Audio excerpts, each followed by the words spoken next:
Expropriation d'un terrain revendiqué par le président Joseph Kabila en RDC. 2 journalistes congolais ont été obligés de fuir leur ville après la diffusion de documentaires sur des victimes de ce dossier. Naufrage mercredi au large de Chypre Nord d'une embarcation transportant des migrants. Au moins 19 personnes sont mortes et une trentaine d'autres sont portées disparues.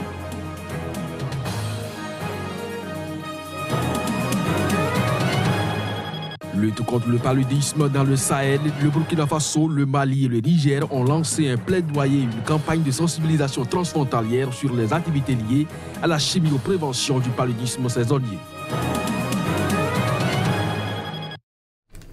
Bonjour à toutes, bonjour à tous et bienvenue dans cette session d'information sur SICA.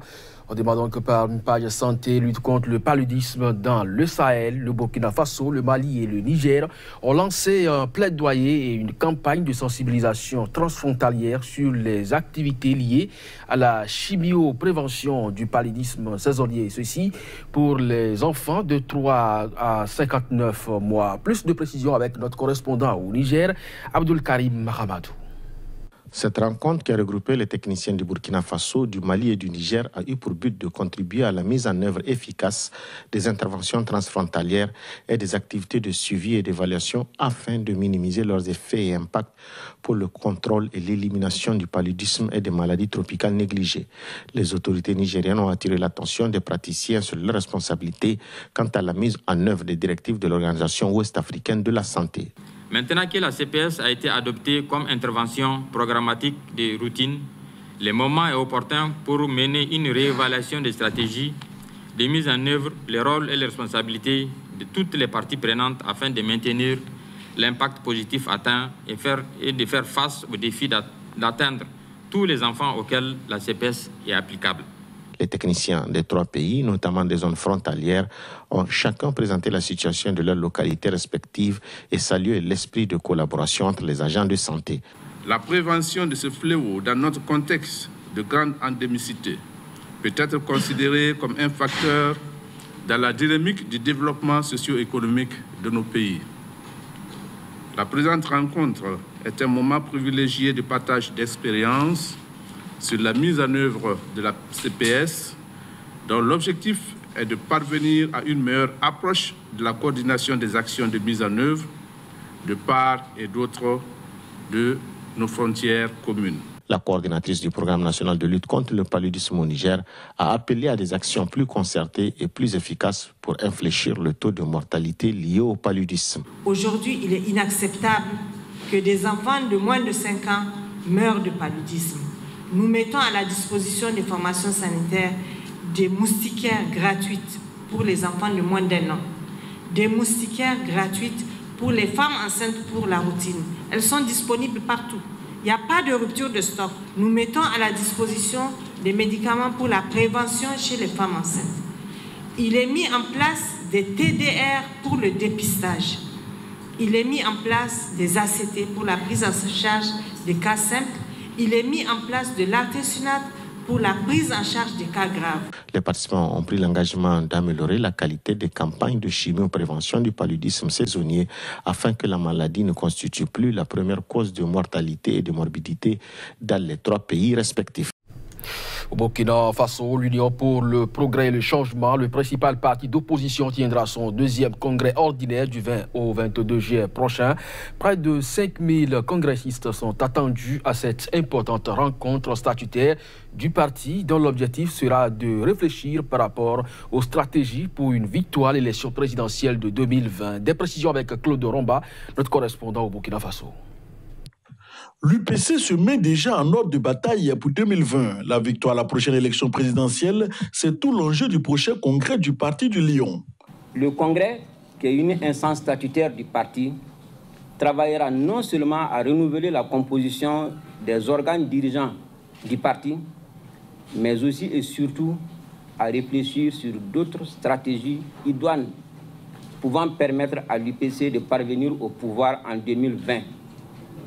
Afin de permettre au peuple burkinabé de vivre dans la paix, la cohésion sociale, la sécurité et la prospérité. Un congrès de l'Union pour le progrès et le changement qui se tient dans un contexte de crise au sein du parti depuis que des députés frondeurs ont créé un groupe parlementaire à l'Assemblée, l'UPC-RDI. Daouda Semboro, président des dissidents, conditionnerait sa participation à ce congrès par la garantie de sa propre sécurité. La crise est vraiment derrière nous et nous avons l'habitude de dire que c'est un épiphénomène pour nous. Il y a cette égalité parfaite pour ceux qui veulent postuler, à condition que vous soyez des militants. Rappelons que ce congrès de l'UPC, le 20, 21 et 22 juillet prochain au Palais des Sports de Ouagadougou, se tiendra sous le thème UPC, stratégie pour une victoire éclatante en 2020, synonyme de paix, d'unité nationale, de sécurité et de prospérité. Le 27 et 28 juillet prochain, le Front populaire ivoirien, conduit par Pascal Affi N'Guessan, tiendra son 4e congrès ordinaire à Abidjan autour du thème mobilisation et engagement pour la démocratie et pour l'alternance donc en 2020. En prélude donc à ce rendez-vous, le président statutaire de cette formation politique, Pascal Affi N'Guessan, était face à la presse. Il a situé les enjeux de ce rendez-vous et s'est également prononcé sur la guerre au sein de son parti. C'est un front populaire ivoirien divisé qui se prépare à aller en congrès.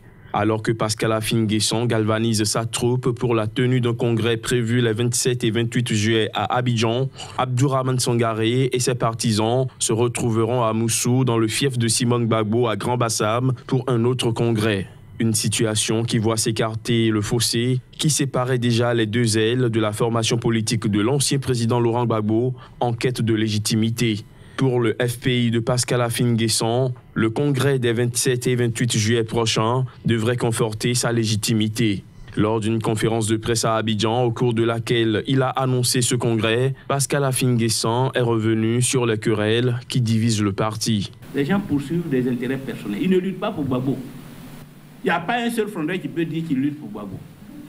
Parce que si on lutte pour Gbagbo, on ne peut pas être pour la division. Je ne vois pas en quoi la division aide la libération de Gbagbo. On peut peut-être être en désaccord sur les modalités de l'unité. Mais sur le principe de l'unité, celui qui dit qu'il aime Gbagbo devrait être d'accord d'abord. Parce qu'il sait que c'est dans l'unité que nous pouvons être utiles à Gbagbo.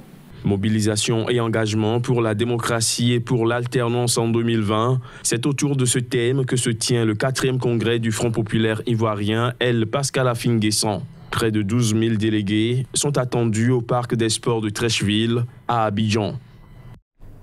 Expropriation d'un terrain revendiqué par le président Kabila en République démocratique du Congo. 2 journalistes congolais ont été obligés de fuir leur ville après la diffusion d'un documentaire sur des victimes de ce dossier. L'ONG Reporters sans frontières demande aux autorités de garantir leur protection. Le fameux film s'intitule Mbobero. La raison du plus fort est toujours la meilleure. Ces réalisateurs et monteurs ont dû fuir la ville de Bukavu, dans l'est de la République démocratique du Congo, le 7 juillet, après la diffusion de ce documentaire.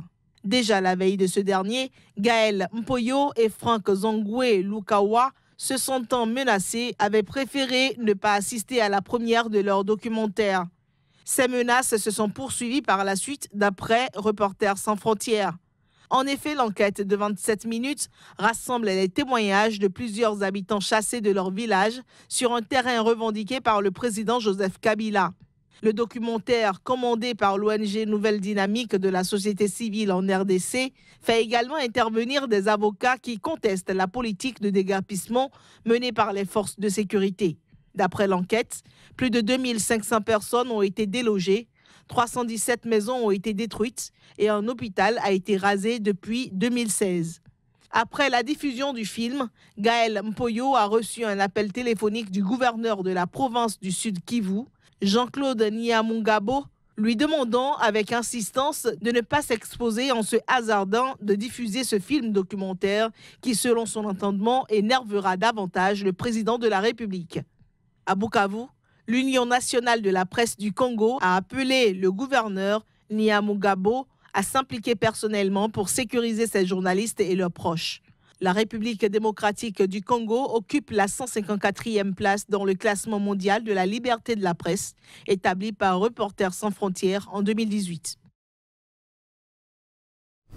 Naufrage mercredi au large de Chypre Nord d'une embarcation transportant des migrants. Au moins 19 personnes sont mortes et une trentaine d'autres sont portées disparues. L'embarcation transportait des Syriens qui tentaient de gagner l'Europe, d'après l'agence de presse turque DHA. Dans l'immédiat, cette information ne pouvait être confirmée de sources officielles. Le naufrage de cette embarcation est survenu à 16 milles nautiques au large de la ville de Gialouza, située dans la partie nord de l'île de Chypre. Plus de 100 passagers de cette embarcation, qui en transportait environ 150, ont été secourus, mais entre 25 et 30 personnes sont portées toujours disparues en fin d'après-midi mercredi. Au moins 19 corps ont été récupérés. Des équipes de garde-côte s'activent pour retrouver les personnes manquant à l'appel à la suite de ce naufrage dont la cause n'est pas encore déterminée. Le dirigeant chypriote turc, Mustafa Akinci, s'est insurgé après le naufrage. Il a déclaré que la Méditerranée doit cesser d'être un cimetière pour les migrants. Plusieurs naufrages meurtriers d'embarcations de migrants et de réfugiés tentant de rejoindre l'Europe sont survenus au cours des derniers mois en Méditerranée, mais ce genre d'événement reste relativement rare à proximité de l'île de Chypre. Selon des chiffres de l'ONU, Chypre se situe à la 4e place des pays de l'Union européenne s'agissant du nombre de demandes d'asile par tête. Depuis septembre 2014, plus de 1700 migrants ont atteint les côtes chypriotes à bord d'embarcations. Et les autorités de ce pays d'environ 1 million d'habitants tirent la sonnette d'alarme face au nombre croissant de demandes d'asile. L'instant sport de cette édition, c'est dans quelques secondes.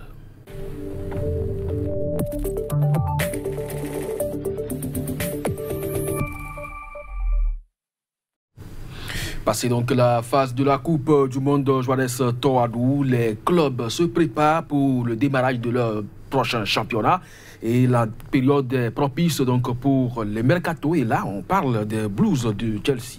Tout à fait, Kodjovi Ametonou, quelques jours après l'arrivée de Mauricio Sarri sur le banc comme entraîneur principal, Chelsea vient d'officialiser l'arrivée de son adjoint. Il s'agit de Gianfranco Zola, ancien attaquant du club londonien de 1996 à 2003. L'Italien de 52 ans avait ensuite entraîné plusieurs clubs en Europe. Il débarque donc aujourd'hui à Londres pour aider son compatriote. De son côté, le Brésil, surtout son gardien de but, veut se refaire une santé. Tout à fait, du côté des clubs donc, la prochaine destination d'Alisson, le gardien de la Seleção brésilienne, sa destination semble connue. Selon plusieurs médias et relais très bien informés, Liverpool et la Roma seraient tombés d'accord pour une indemnité de départ avoisinant les 75 millions d'euros. Les Scousers pourraient donc récupérer un très bon gardien dans l'objectif de conquérir, pourquoi pas, la Première Ligue la saison qui vient. Ça bouge également du côté donc de Real Madrid après le départ de Zinedine Zidane et de Cristiano Ronaldo. Il faut conjuguer les efforts. Tout à fait. Orphelin de Zinedine Zidane Zizou et de Cristiano Ronaldo, le Real Madrid entend se renforcer sur ce mercato estival. Le prometteur latéral droit Alvaro Odriozola s'est engagé jusqu'en 2024. Mais c'est lors de sa présentation que Pérez a laissé entendre que le Real attendait de grands joueurs. Et c'est du côté de Chelsea que les merengues lorgnent deux diables rouges, Thibaut Courtois qui a toujours voulu revenir en Espagne et Eden Hazard qui ne cache pas son intérêt pour le Real. Selon RMC, l'ailier belge serait tombé d'accord avec les merengues tandis que le club serait lui tombé d'accord avec Chelsea pour attirer Thibaut Courtois contre 35 millions d'euros, une somme qui paraît, quand je viens maintenant, dérisoire, mais qui s'explique par le fait qu'il ne reste au géant rempart belge qu'un an de contrat. Pour l'instant, nous, on a l'impression que la prestation des équipes africaines à la Coupe du Monde fait qu'on a oublié la plupart des stars africains. Est-ce que quelque part, au niveau du mercato, ça bouge également du côté des Africains? Tout à fait, quand je viens maintenant, ça bouge, même si les clubs pour lesquels les Africains bougent ne sont pas de très grands. Wabi Kazri a donc quitté Sunderland pour l'AS Saint-Etienne. Il s'est engagé avec les Verts pour 4 saisons. Kevin Doram a prolongé, lui, son contrat avec son club formateur, l'AS Monaco, jusqu'en 2023. Pour ceux qui ne le connaissent pas, c'est le fils de de Yafet Endoram, surnommé le sorcier de la Beaujoire, ancien grand milieu offensif attaquant du FC Nantes, champion de France en 95. Denis Bouanga, l'ailier international gabonais, a lui signé 3 ans au FC Nîmes. Il quitte le FC Lorient et pour finir, l'international malien Yves Bissouma a lui rejoint Brighton. Il quitte Lille qui était son club la saison passée. Aucune nouvelle des écureuils du Bénin, mais de toutes les façons, ça va revenir. Mesdames et messieurs, ce sera donc tout pour cette édition. Merci de nous avoir suivis. Merci à vous, Johannes Toadou. Sika, l'information se poursuit. Restez donc câblés.